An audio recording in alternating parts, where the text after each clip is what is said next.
Hi there, it's Miss V.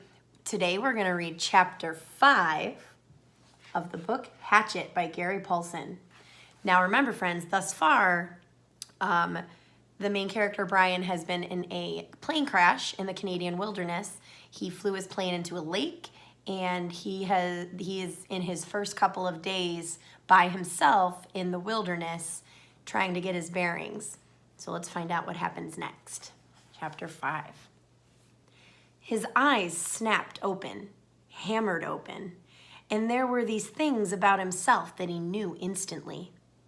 He was unbelievably, viciously thirsty.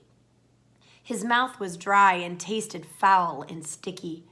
His lips were cracked and felt as if they were bleeding, and if he did not drink some water soon, he felt he would wither up and die.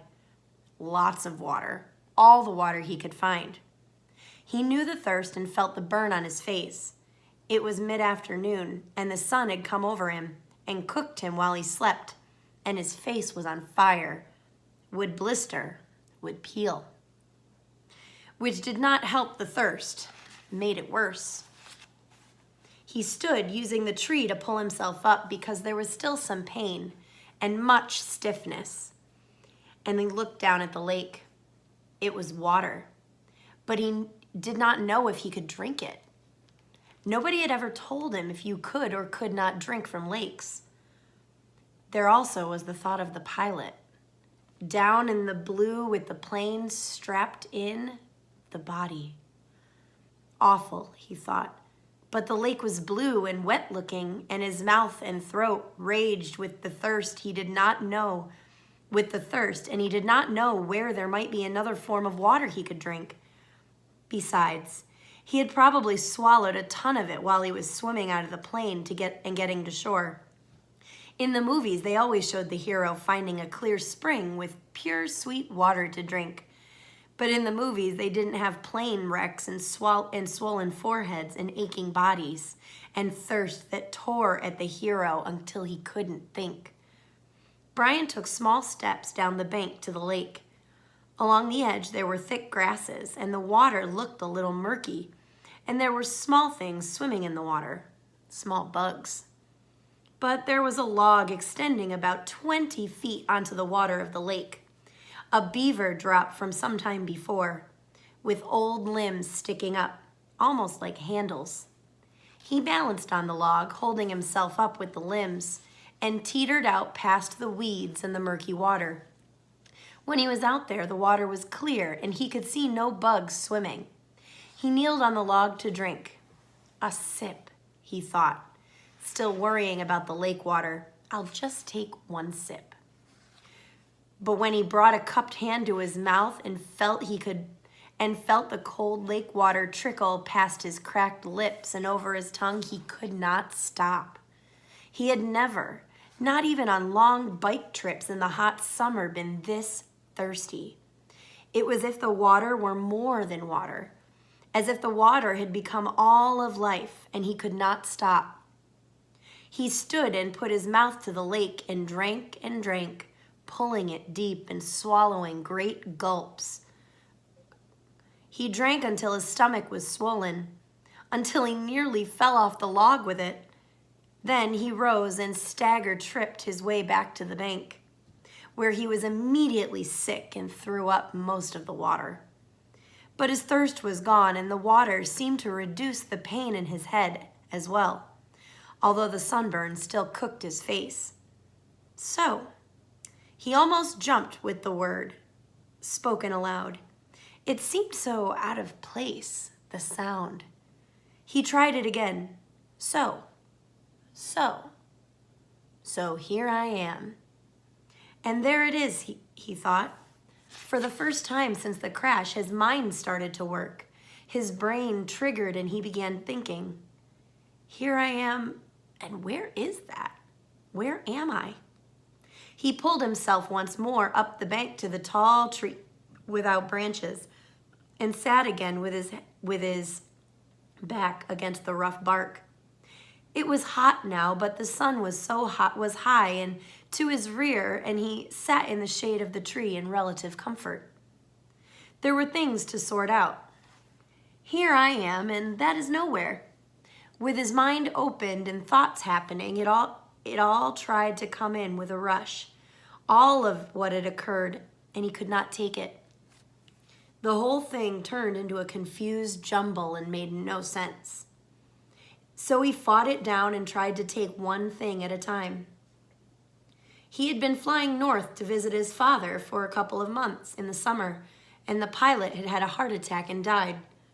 And the plane had crashed somewhere in the Canadian woods. But he didn't know how far they had flown or in what direction or where he was. Slow down, he thought. Slow down more. My name is Brian Robeson. I am 13 years old and I am alone in the North Woods of Canada. All right, he thought, that was simple enough. I was flying to visit my father and the plane crashed in the lake and sank. There, keep it that way. Short thoughts. I do not know where I am, which doesn't mean much. More to the point, they do not know where I am. They, meaning anybody who might be wanting to look for me. The searchers, they would look for him, for his plane.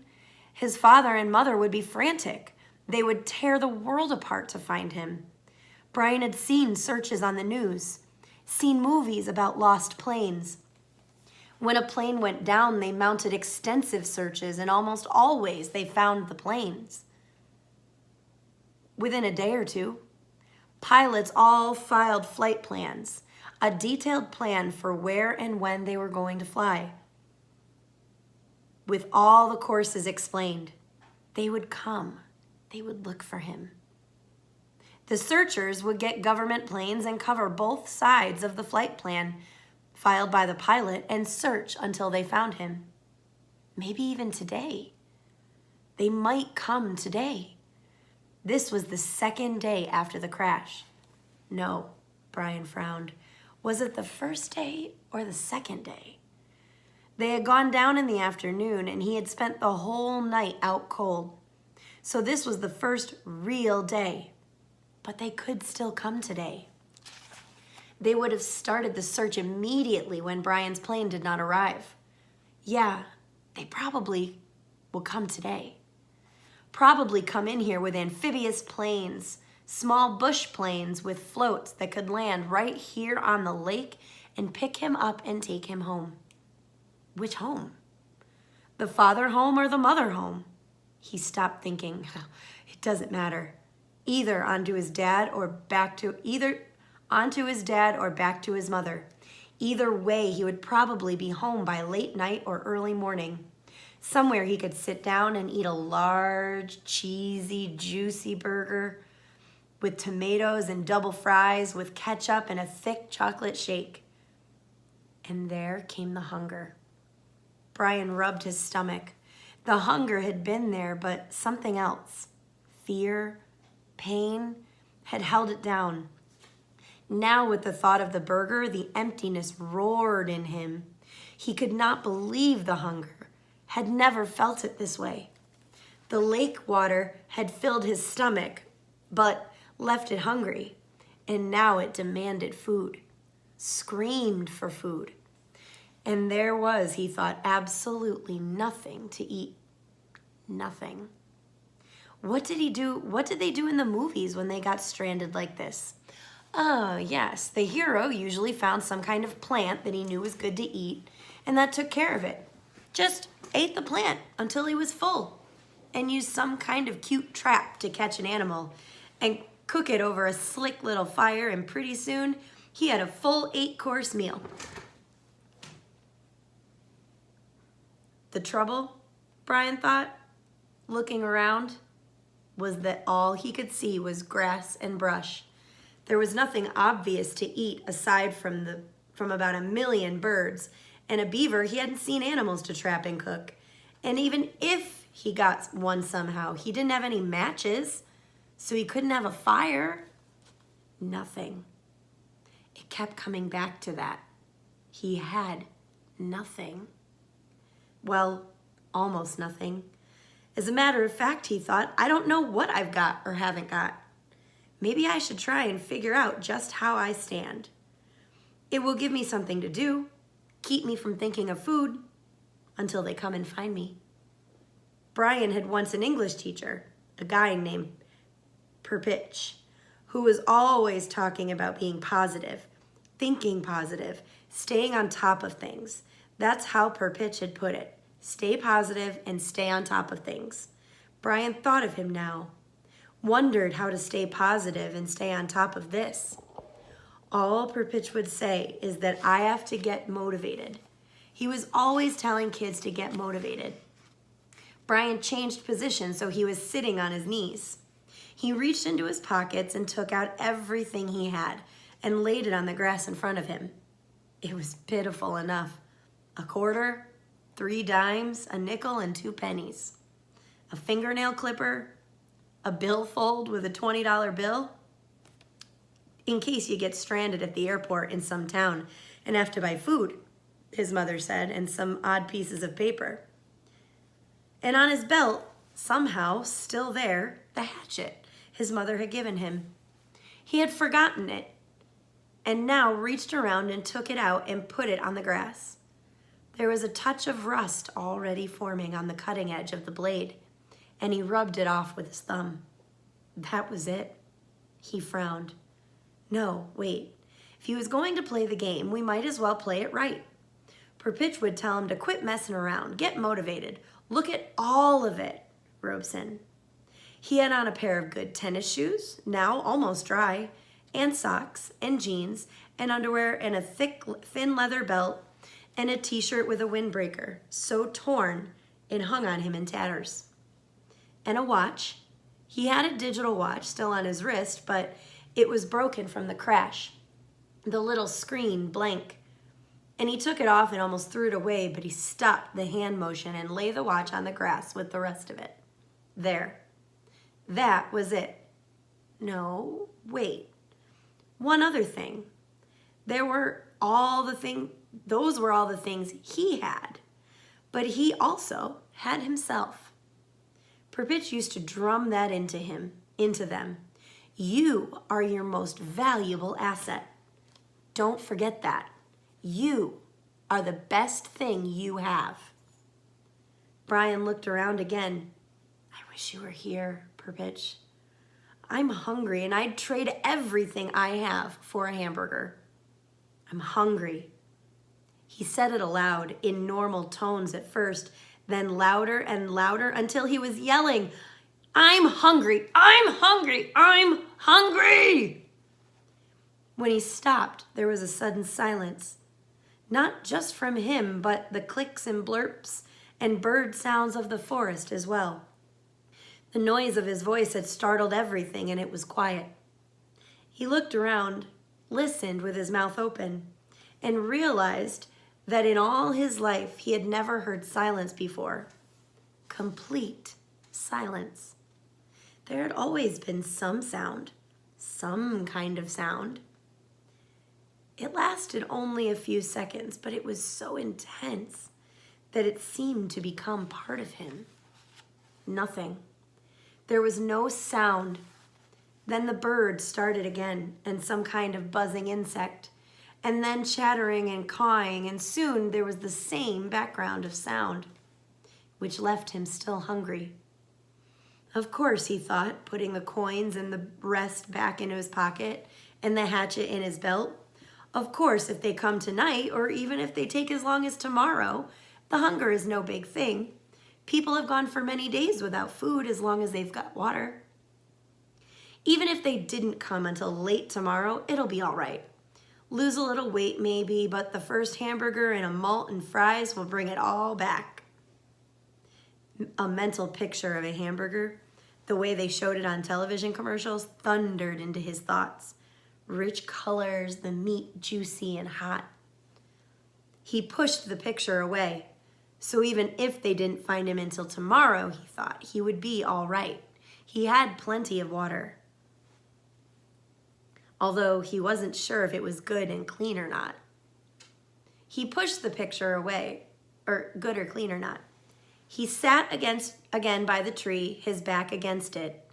There was a thing bothering him. He wasn't quite sure what it was, but it kept chewing at the edge of his thoughts.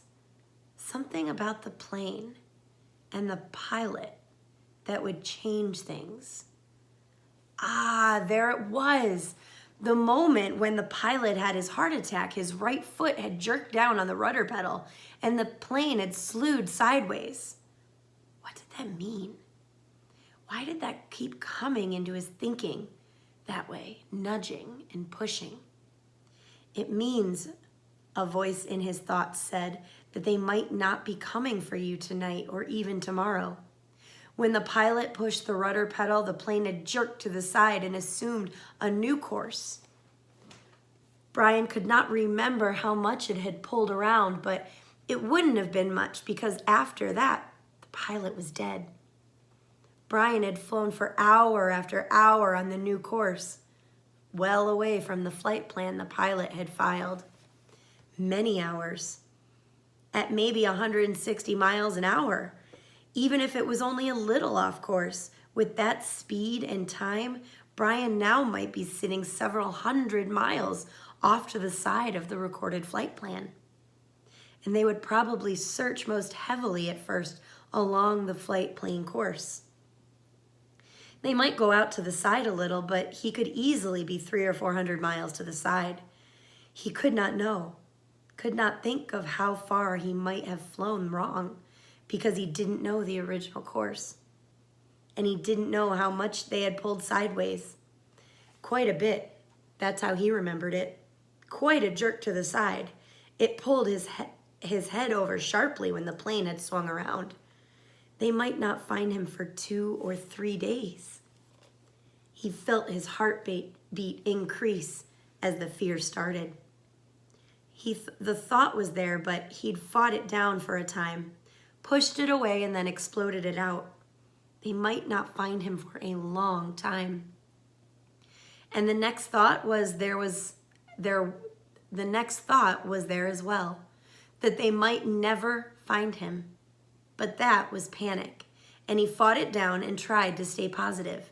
They searched hard when a plane went down. They used many men and planes, and they would go to the side. They would know he was off from the flight path. He had talked to the man on the radio. They would somehow know. They would find him. Maybe not tomorrow, but soon. Soon. Soon. Gradually, like sloshing oil in his thoughts settled back and the panic was gone. Say they didn't come for 2 days. No, say they didn't come for 3 days. Even push that to 4 days. He could live with that. He would have to live with that. He didn't want to think of them taking longer. But say 4 days. He had to do something. He couldn't just sit at the bottom of the tree and stare down at the lake for 4 days and nights. He was in deep woods and didn't have any matches, couldn't make a fire. There were large things in the woods. There were wolves, he thought, and bears, other things. In the dark, he would be in the open here, just sitting at the bottom of a tree. He looked around suddenly, felt the hair on the back of his neck go up. Things might be looking at him right now, waiting for him, waiting for dark, so that they could move in and take him. He fingered the hatchet on his belt. It was the only weapon he had, but it was something. He had to have some kind of shelter. No, make that more. He had to have some kind of shelter, and he had to have something to eat. He pulled himself to his feet and jerked the back of his shirt down before the mosquitoes could get at it. He had to do something to help himself. I have to get motivated, he thought, remembering Perpich. Right now, I'm all I've got. I have got to do something. That is the end of chapter 5. So it sounds like Brian's starting to come to that realization that he's going to have to help himself out before other people can help him. So it's got to be a pretty scary thought. But okay, stay tuned. We will continue reading Next, we will read chapter 6.